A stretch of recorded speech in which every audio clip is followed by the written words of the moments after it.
another important area that has many details. We started last week with the last melachah of Shabbat, the last one of the 39 categories of work or functions that cannot be done on Shabbat. This is the last one, the most complex one, the hosa'ah, or tool carrying. And it's going to take us at least 3 sessions. We did one last week. Today we're going to do the second part, and most likely we'll be done with it next week. Last week we left off with explaining the various reshuyot, the difference between Reshut HaYachid, Reshut HaRabim, Karmelit, and Makom Ketur. It is important to become familiar with what these are. That is really the basic, part of the basic of Hotza'ah, is being able to identify the various reshuyot. Private domain, Reshut HaYachid, the public domain, Reshut HaRabim, Karmelit, and Makom Ketur, which are 2 domains or 2 premises that the Rabbanim made. Karmelit means something that resembles a Reshut HaRabim, but it does not have all the criteria, and it's a tool to carry in it, from it, to another Reshut. And Makom Ketur, which is not really a Reshut in itself, it's a place which is exempt in a sense. You can take something from there into your home, from your home into it. And the typical example we gave was a mailbox that's standing at least more than the 3 tefachim above the ground, like a little post. It does not have the dimensions of a Karmelit, and it would be permissible to put something into it or to take something from it into another Reshut.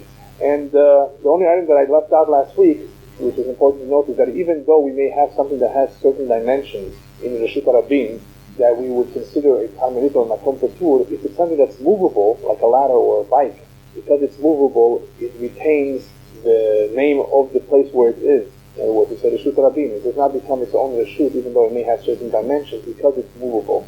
Okay, today we're going to go a little bit deeper into this melachah, especially into the problems that occur. If we're stuck somewhere, how do we carry? What do we do if we need to carry something? Nevertheless, even though this is a Isur. So we need to become familiar with the additional concepts. The first and the most important concept in Hotza'ah is something called Akira and Hanacha. In order for something to be Asur on Shabbat, Midoraita, at least, there has to have been an Akira, uprooting, removing from one Reshut, and Hanacha is placing it down in another Reshut. If both of these actions were done by one individual, that would be the Isur. At least Midoraita. Midoraita, we can't do anything anyway. But for it to be an Isur Midoraita, there has to have been something removed, let's say, from our home, and placed on the street. Right? Even if we threw it down, it eventually lands and eventually stops. At the moment it stops rolling, that will be the Hanacha. At the moment we stop in the street, even though we didn't place it down, that stopping is a Hanacha. It's something that we have in our hands. If we throw something, if at the moment it falls, it lands. If it's something that we're carrying, the Hanacha is the moment we stop, even if we did not place it on the street. So this is going to be very important to keep in mind, that if there is an Akira, there may not necessarily have to be an Hanacha if we put something by mistake in our pockets. That's going to be the interesting part of this. Because if we have the two, then things become more difficult. We want to avoid having to have a situation where there was by mistake an Akira, and now what do? We stop. Or we didn't stop. Should we continue? We don't want to make a Hanacha. We don't want this item that we took with us to land in the Reshut HaRabim. Or we don't want to, as we said last week, carry more than Dalet Amot in the Reshut HaRabim itself, even though we didn't start at home. We took something up there. The Isur includes taking something in the Reshut HaRabim itself, even though it's not from one Reshut to another, it's within the Reshut HaRabim itself, taking a chefet, an item, more than the Dalet Amot. That would also be a Isur. So because we need Akira and Hanacha, if something is moving, Davar Hanach, or Lech Regel, that is continuously moving, if you were able to throw something to somebody that is continuously moving, or something that will float on water, or something that would never stop, would just roll, there's never been an Hanacha, right? That's called Davar Hanach or Lech Regel. There would be no Isur Midoraita. So what happens if you're walking out in the street and you forgot your kippah? You should always wear your kippah, right? But some people have it in their pocket, right? And all of a sudden they realize they have it in their pocket. You can't put it on, even though you are Holech Baregel, right? And you are continuously walking, so you might think, well, there's no Hanacha. Well, because this action of placing a hat or chova, a kippah on your head, is derech levusho, it's the normal thing, it's the routine thing to do, that would be Asur to do.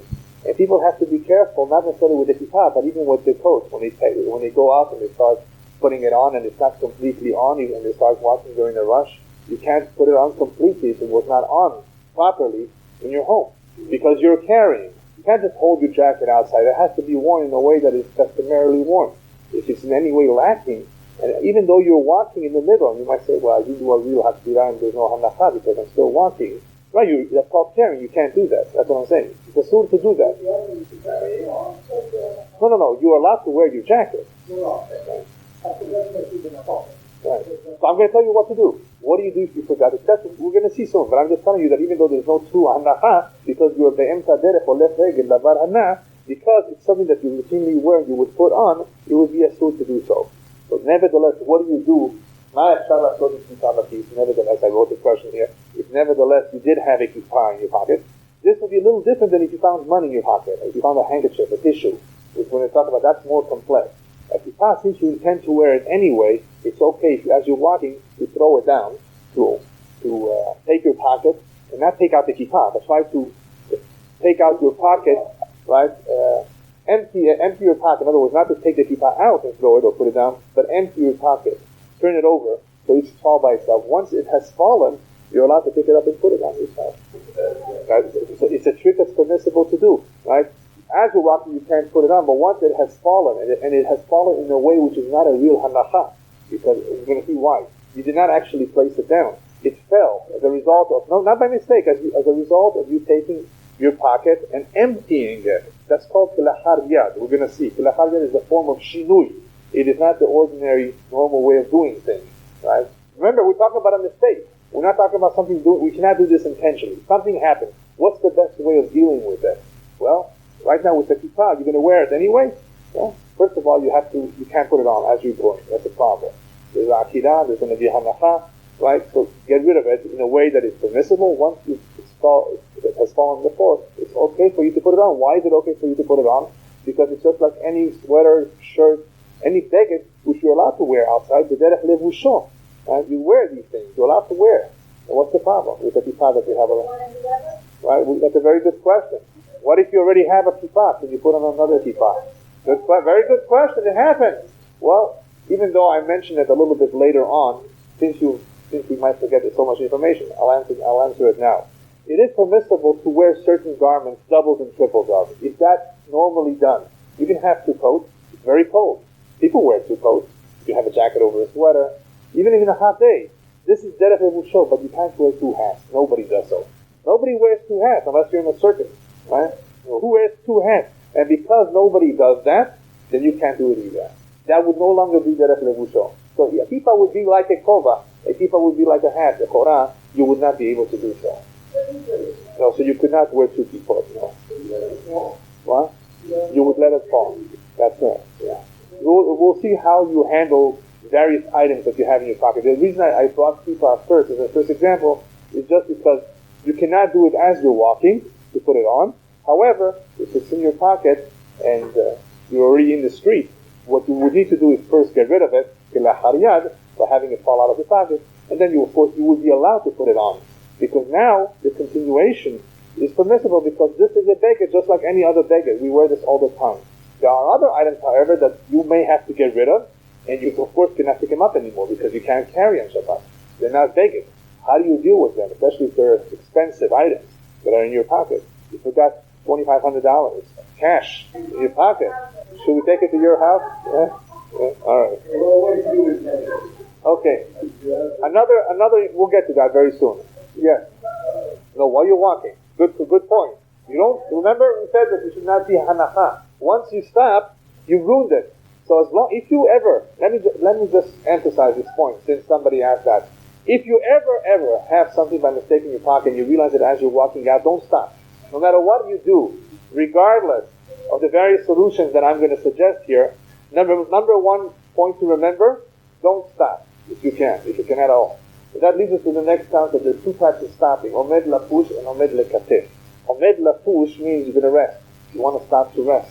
Or, perhaps similar to this would be, because there's a stoplight, you can't walk. You're being limited, you're being restricted. You have stopped because you want to stop or you need to stop. That's called omed lapush.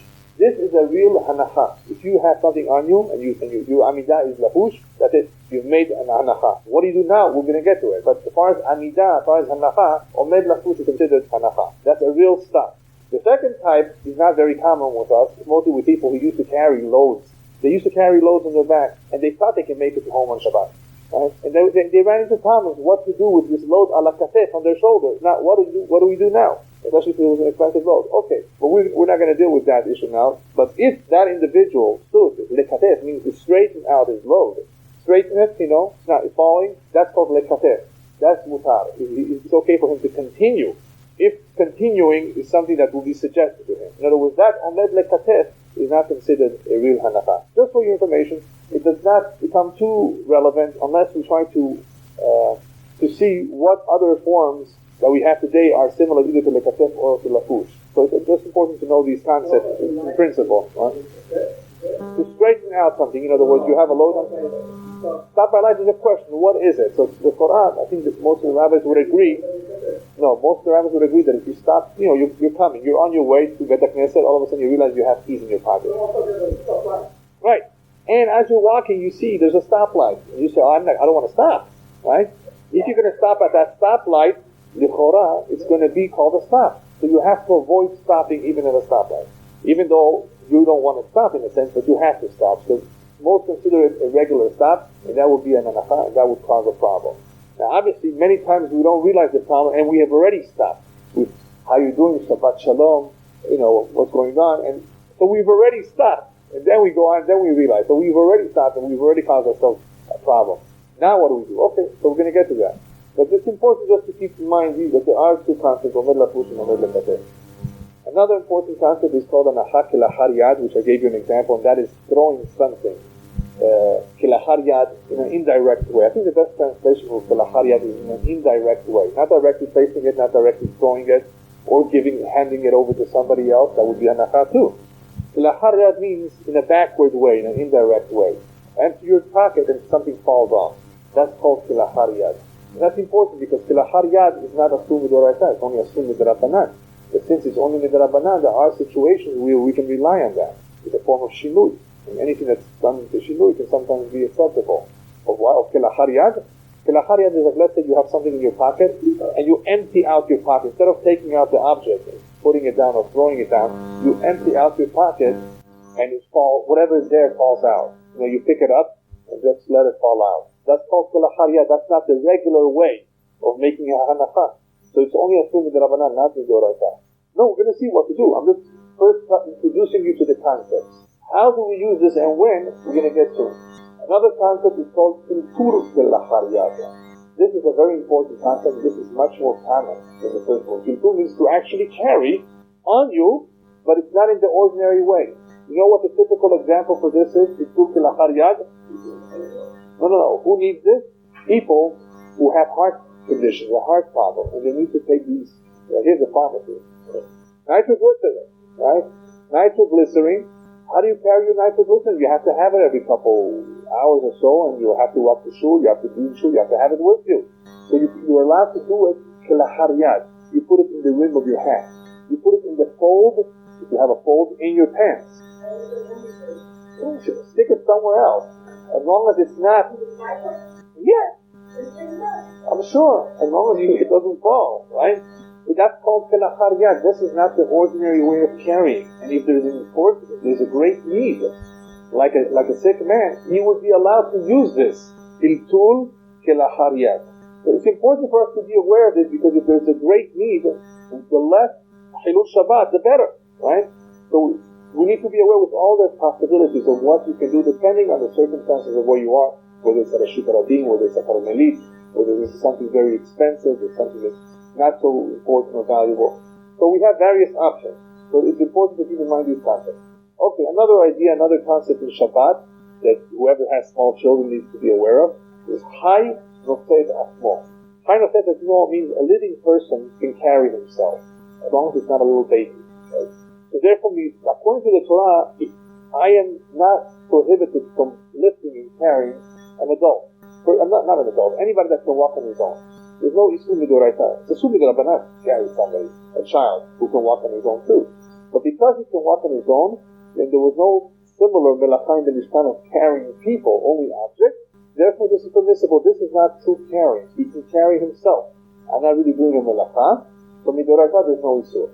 However, somebody who cannot carry himself, a little baby, or a cripple, it would be Asur for me to carry him. That's a simple halakha, a simple concept of Chai Nosed Asmo. What I am allowed to do, however, with a child who's beginning to walk is to hold him, to support him. As long as I'm careful not to pick him up, right? If he's, to hold him, to support him, even if he falls a little bit, that's okay. That's called Litmoch Vayeled. But the biggest question is, what do we do? And this has happened to many people. What if the child is in a bad mood? He doesn't feel like moving. He's not going home. He's not going to school. He just wants to sit down on the street. So I think I'm going to ask this question to first to the mother. How would you deal with such a child? Now this is going to be a psychological question. Then it's going to be a halachic question. How do we deal with the psychology first? I mean, I want to know. Okay, that's an Israeli answer. She said, what is that? Shabbat? That's an American answer. No? Yeah, that's what I would do. Yeah. To distract him, to entertain him, to distract him, to change subject, to try to get him out of whatever mood he is in.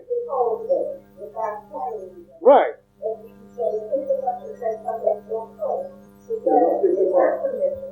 Together? You hold his hand, that's fine. Yeah, as long as you're not carrying him, right? Now this is even a child that can walk himself, remember. We cannot pick him up and walk with him. So now we're stuck with a child that is giving you a hard time. So the first thing obviously is to convince him as best as possible. You cannot pick him up just because he's in a bad mood. You cannot pick him up and take him home. So you try as best as possible to convince him. If that does not work, then you're stuck. So what do you do if you're stuck?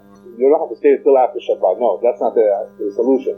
The next solution is to ask the goy to help you out. Yeah, to ask a goy to help you out. Yeah. No, obviously, depending on the circumstances. Okay? Oh, wait, I'm getting there. Okay? So there's no goy. Okay? Now, so the next option is asking a goy. There are quite a few options. If you're interested, I'll tell you. But I wanted to go through this a little quickly. But there is a possibility also of switching, taking in a little bit, 2 steps, giving it to your wife, let her walk, transferring it back and forth, without each one of the two of you going more than 4 more. That's a possibility, but that's too difficult if you have many blocks to go. Anyway, if we're dealing with a Carmelit, not a real Reshut Rabim, you have to be sure where you are. Yeah? If you happen to be in a place like Sierra Nevada, in the desert, it's not a Reshut Rabim, right? And some desert town, a small place, it's for sure a Carmelit, not a Reshut Rabim, and there's no way out of it, there's no goy around, then you can just take it and go. Why? Because first of all, there's no Isur Midoraita here. It's only Midorabanan. In A'u Mitztaer, he's in pain and suffering and whatever, and it's anywhere, and it's Carmelit. The rabbi said, if you have no choice, you can do that. The problem is, if it's a Reshut Rabim, then you have to be careful. Then you can't, unless it's a dangerous place, of course, you really are in bad shape.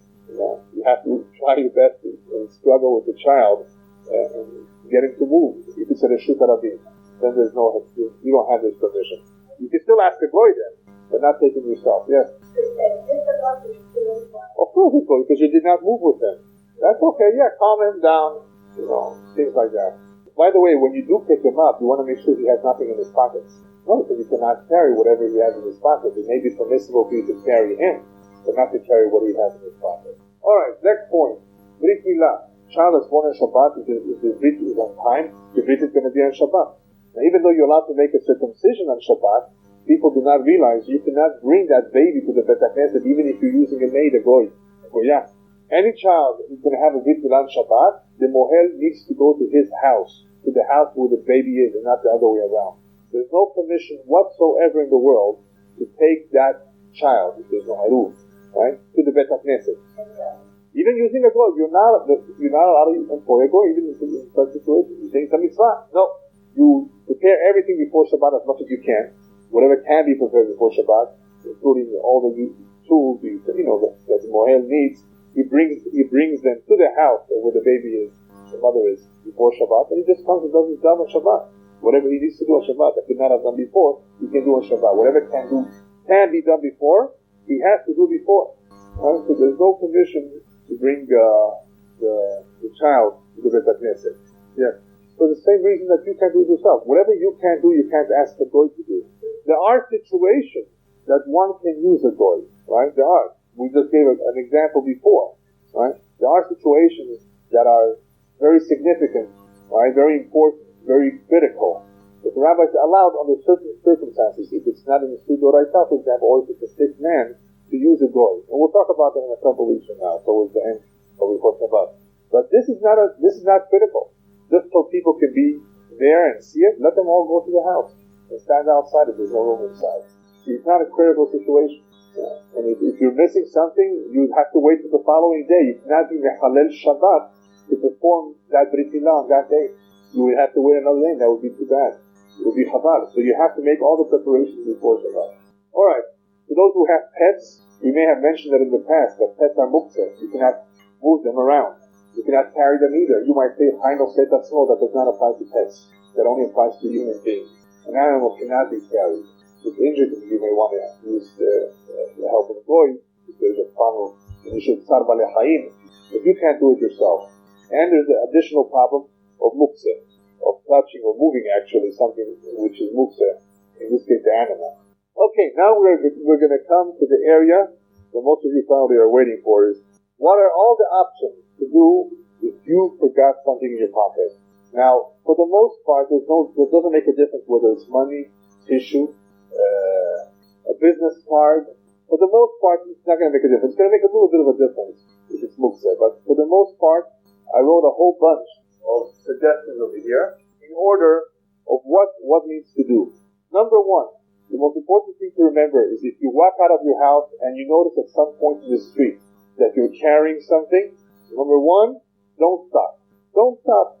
As long as you haven't stopped, don't stop. Whatever you do, don't stop. Just remember that. Okay? That's number one.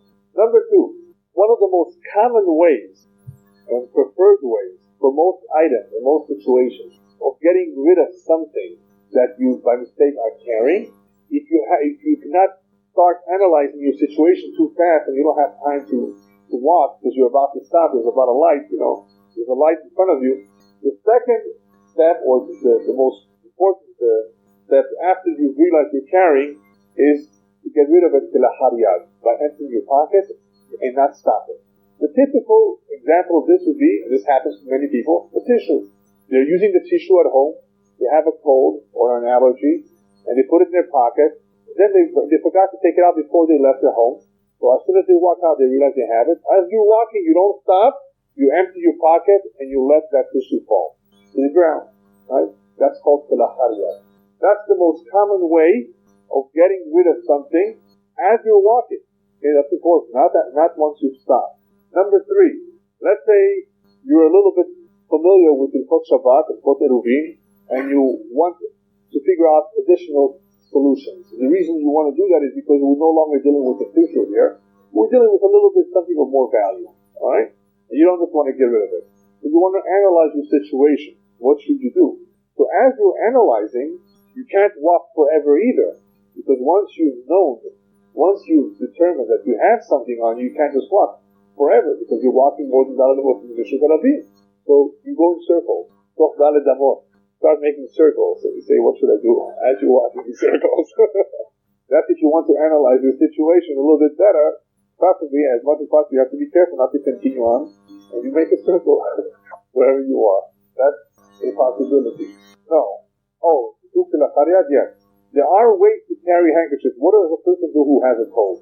I, for example, many times I need this, and I hope whenever I'm going to a faraway shul that there are tissue boxes at least there, or some cut paper that I can use when I get there. In the middle of the way, I need stader. I'll deal with it. Okay, But once I get there, I need something. So if you don't have something, what do?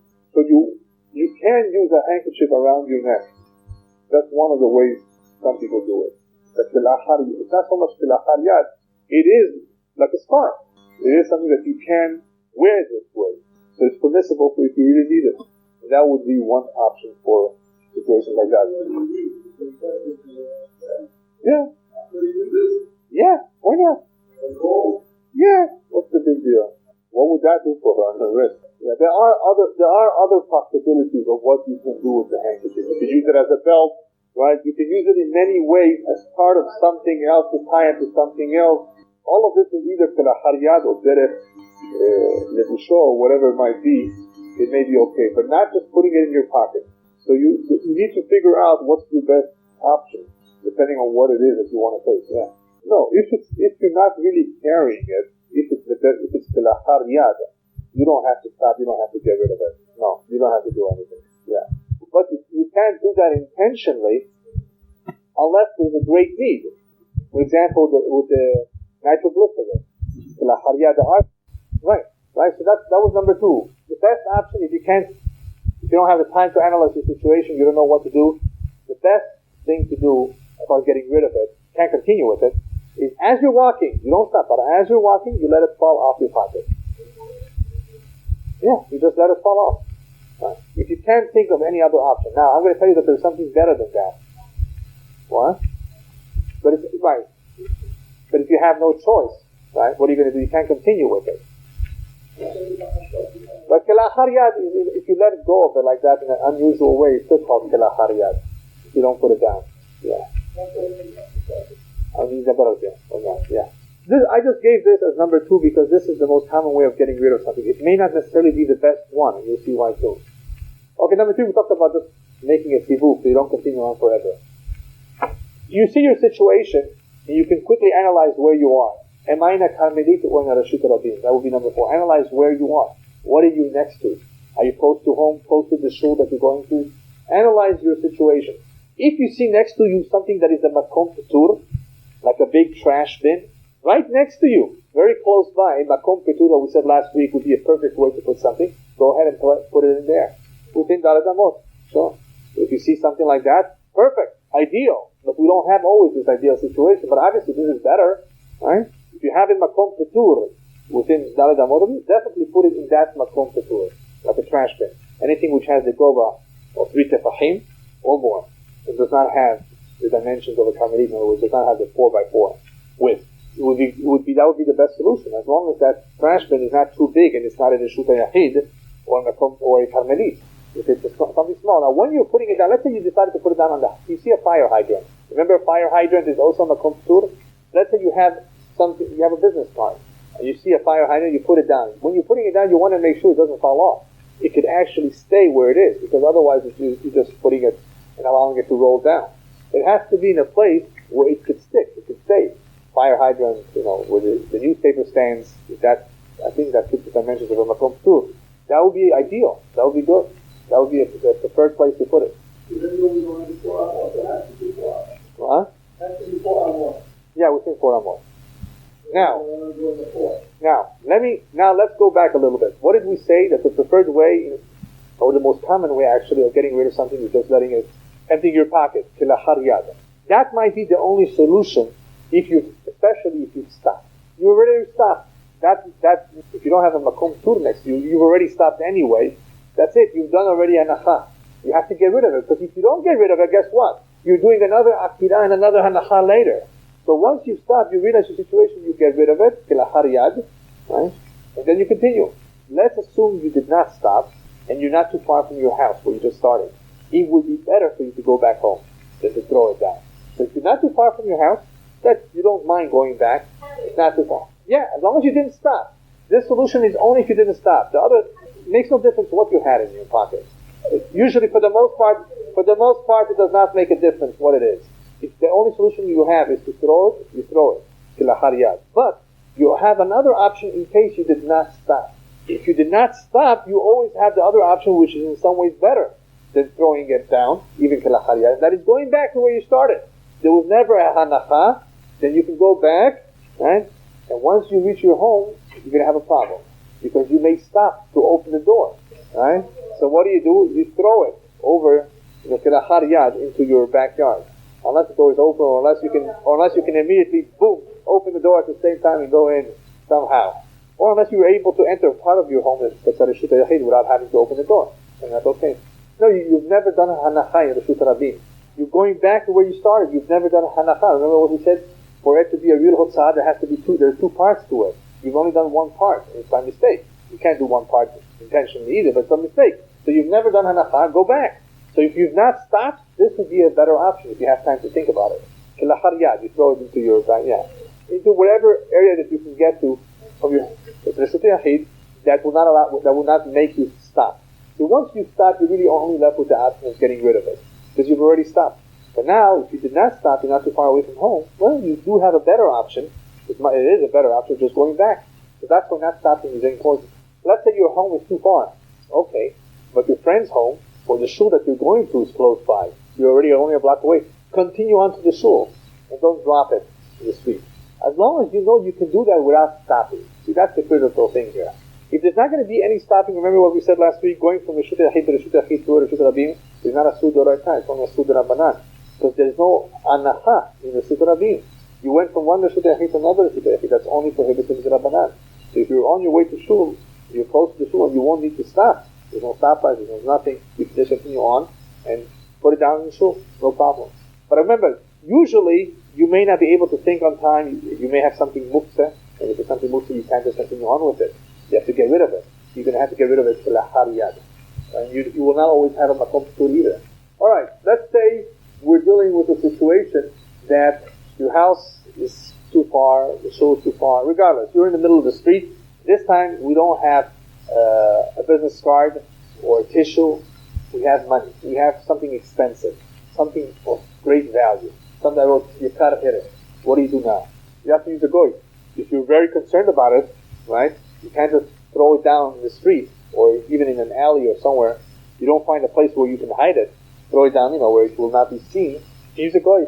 If you use a goy, I underlined it over here, you want to make sure the goy takes it from your hand. You don't place it into his hand. That's just a goy that you know a neighbor, You let him take it from your hand. Because if you place it in his hand, that's an anaha. It doesn't make no difference whether you're putting it on the street or putting it in somebody's hand who happens to be in the street. If he takes it, you don't tell him to take it to your house. You tell him, please take care of it for me. I'll get it. If he takes it to your house, that's okay, but you don't tell him to take it to your house. You don't tell him to take it to your house. You say, can you watch it for me? Can you take care of it for me? I can't ask you to carry this anymore. Right? Obviously somebody that you trust. If he takes it to your house, fine. But you don't tell him to take it to your house. Alright, what happens is no goy. Right? I'm making it more difficult now. In other words, it's something valuable, something that you can't get rid of easily. There's no goy. There's another option, which is permissible, but only if there's nothing else. And that's called titul pachot mi arba amot. You're stuck in a place, there's no goyim, there's something valuable, you can't place it anywhere, or you already stopped anyway, right? You can't continue on. What do you do now? The only other option that you really have that is permissible in these kind of difficult situations is laleket pachot mi arba amot. You take a few steps, about 6 feet, not more, 6 to 8 feet. You have to be mahmir. There's various shikot on how much an aman is. About 6 feet or so. Stop, then you go on again. 6 feet only. No, because you're only going less than Daled Amot. No, because you're not walking more than Daled Amot. No, if you have the tiltul,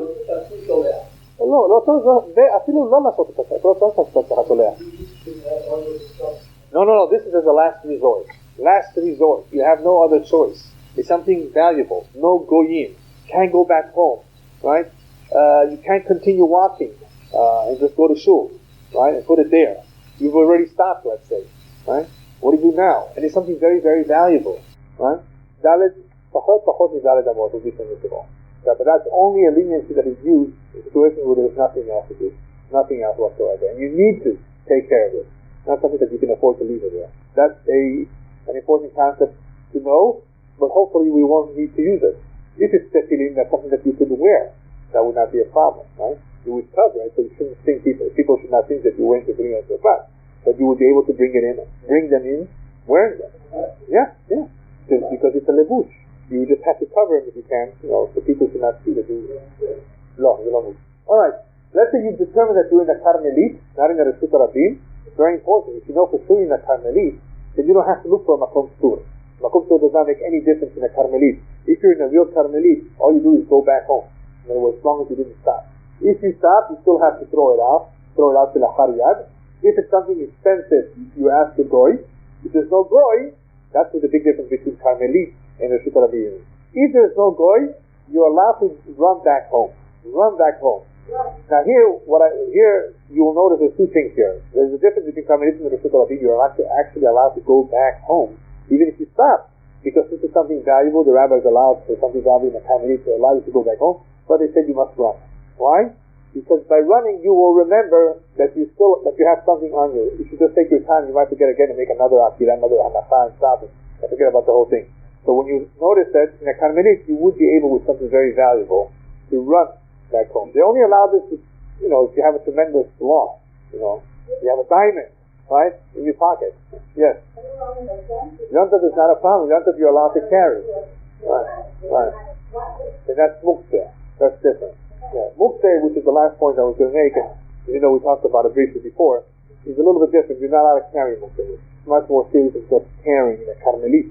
And therefore you have to unload your pocket wherever you are. If you're in your house and you have money in your pocket, you have to go over to some corner and just empty your pocket.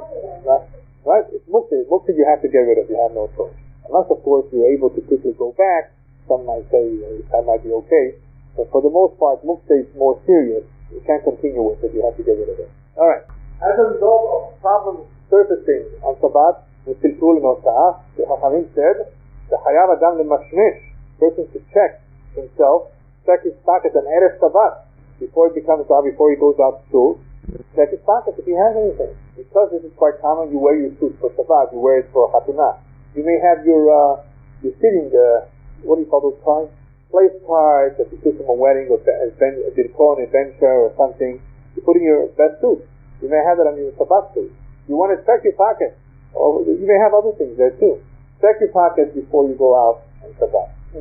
Okay, muktzeh, we said that you should throw it out. We cannot continue with it. Next items that we're going to talk about concerns malbushim and tachshitim. Okay, so we have an idea right now of what to do if we are stuck or by mistake forgot something and carried it with us. However, there are items that we can actually take with us lechatchila, that we could wear or carry. The most common one are malbushim. Anything that is considered a garment and that is typically worn as a garment, no problem whatsoever. Same thing with anything that's considered a tachshit, a piece of jewelry. Now, when we say a piece of jewelry, a tachshit, we don't necessarily mean earrings or bracelets, right? It could be crutches or a cane for a person who without it would not be able to walk. That is, for him, is a necessity. It's a part of him. If a person needs it, it's not a blind person that all he uses a cane is to find his way. He actually would not be able to walk unless he had his crutches or his cane. He would be permitted to walk with them. Anything that is letzorech gufo, that he needs for himself, just like he needs a garment to wear, that is something that is worn by everybody. Same thing with these. Without it, he would not be able to walk outside. He would be able to take it, to carry it, to use it. Even though you're allowed to wear malbushim, would you be able to wear 2 or 3? Well, we've answered that before. It's a question, right? 2 or 3 of the same, if that's normally done, it's okay. Hats are not done, but jackets, coats are done, so you'll be able to wear. Now with malbushim, because it's quite normal to wear them, even if it's summer, even if you don't have a need for it, it's not cold outside, it's not raining, you still can put on your raincoat. For whatever other reason you may have, for no reason whatsoever. Because it's derech lebusho, that's the way it's done, it's not considered tiltul, it's not considered cargo. Mutar lechatchila, you don't have to have a reason for malbush. For tachshitim, it's a little trickier for jewelry. But for malbushim, it's very simple. If that is the way it's worn, you don't have to have a reason to wear it. Yes. Right. All right. Okay. Yes, you could wear 2 raincoats. Because 2 raincoats are possible. It is something that can be done. It is something that people do occasionally, wear more than 1 coat. That would be something. All right. Derech lebusho is an important concept in the Hilchot Shabbat, in the Hilchot Osa'ah, that you may have some items that are not necessarily made to be worn, but you make of them something on Shabbat. You make of it something you want to wear. Let's say a blanket. Could you cover yourself outside with a blanket? Yes. A blanket is something pliable, something that you can easily fold and protect yourself. Make yourself coat. You don't have a coat. You're allowed to protect yourself with a blanket. But what if it's not made out of material? What if it's plastic? And you can't use an umbrella on Shabbat. You don't have a hat, and it's raining, it's pouring. You have to go home. Can you take a plastic bag and cover your head? It's over. Yes, you can, because you're using this plastic, which can be done. It is pliable. It easily can be transformed into a sort of beged that is useful. You can do that. What you cannot do is use a plastic to cover the hat. If all the plastic is doing is just protecting the hat, Even though some rabbis, there are some things who permit wearing plastic covers, for the most part we are mahmir. Alright? There are some who permit it, for the most part we are mahmir, because if all it does is protect the hat and does not protect the shoulder or the rain from falling on your head and your shoulder, all it is just to protect the hat, then we don't use it. That's not called a real levush. That's just used to protect the hat. No. But if you wear something, if you make something, you can't just put anything on this. It all depends on what you do. Right? Right. Right. A mitzpachat, sure. You could protect your head with any scarf or anything that can be used as a covering, right? That will cover your head, like the plastic example that I gave with this plastic, exactly. But it's not just for the sheitel, it's for your body. That's what I mean. It has to be something that will protect the body. I wrote it here, mitzpachat, or plastic, what they say. Alright, that's as far as items that are used as garments. What about other material?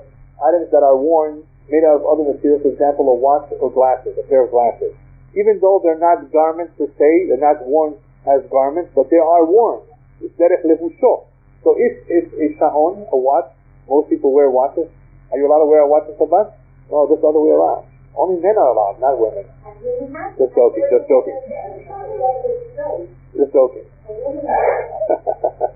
You have enough jewelry. You already have enough jewelry between the earrings and the sharsheret. They also want to wear watches. No, it's okay. Now, but on condition that the watch is a tafsir. Yeah, not a cheap watch made in Hong Kong. It has to be an expensive watch, gold, right? That you would wear even if it's not working. Would you ever wear a watch that's not working? You would not? Then it's not a tafsir. Alright. No, let me explain it a little bit better. There are rabbis who permit wearing watches on Shabbat, any watch that's working. As long as it's not those, calculators that you may come to push buttons and things like that. The reason why they allow it is because it has become like a levush that people use at all times. They sleep with it, they go with it, they're always with it. It has become something that is worn. So it's become part of you. But not everybody considers it a levush. They consider it just an accessory, something extra. And unless it's a tachshit, unless it becomes a piece of jewelry, like it's gold that you would wear it even if it's not working, like an expensive Rolex watch. Men usually don't wear watches if they're not working, but I know women will wear a gold watch, especially if it's 18 karat gold that they got from their husband, for some anniversary. They would wear it even if it's not working. Believe me, I've asked some women. Yeah, right? Okay. So if it's a tachshit, everybody would agree it's permissible. If it's a tachshit, everybody is allowed. If it's a piece of jewelry, if it's gold. If it's a simple watch, or let's say you have, how some people have a little necklace, and they have hanging on the necklace a simple watch to tell the time. That's not derech levusho. That is something hanging from something for another piece of jewelry. That you would not be able to do. No, unless you're actually wearing the watch, not the watch being hung from something else. That leads us to something that I have written down here. Anytime people have a problem with keys, they need a key to enter their apartment or enter their home, there's no way to put it. You can't carry a key. You can't just hang it loose from a button or something. Even though that's tilok kederech, yes, there are better ways to deal with keys. Some allow a tight-clip piece of jewelry. Some have it made into their belt that is used as a clasp. Yeah, exactly. Special belt. There are ways to deal with keys. Just don't just put it into your shoe. Right? You can't do it, even though but a key is not nitroglycerin. Right? There are other ways that you can deal with it, and you need to find a better solution. Alright, there is anything that is not appropriate to wear, man wearing a woman's clothing, or a woman wearing man's clothing, or something that's simply not worn. You take a rug and you put it on your head. That's not done. That's not worn. That's called cargo. That's called carrying. That's not called derech levusho. You would not be able to do that, even to protect yourself. Get a plastic bag if you need to, but not something like that. Alright, there are all sorts of tafsitim that are called the Torah Hadid Shemusho. Typical example is Ever Menachuti, a limb, an artificial limb, bracelets, things that have become a part of you. They may not be jewelry, but because they have become a part of you, you can wear them. Glasses, eyeglasses, contact lenses, as long as it's not the first time you're wearing them. If it's the first time you're wearing them, you may take them off, which leads us to the next point. Any jewelry that a woman may take off and show it to her friends, you cannot wear on Shabbat.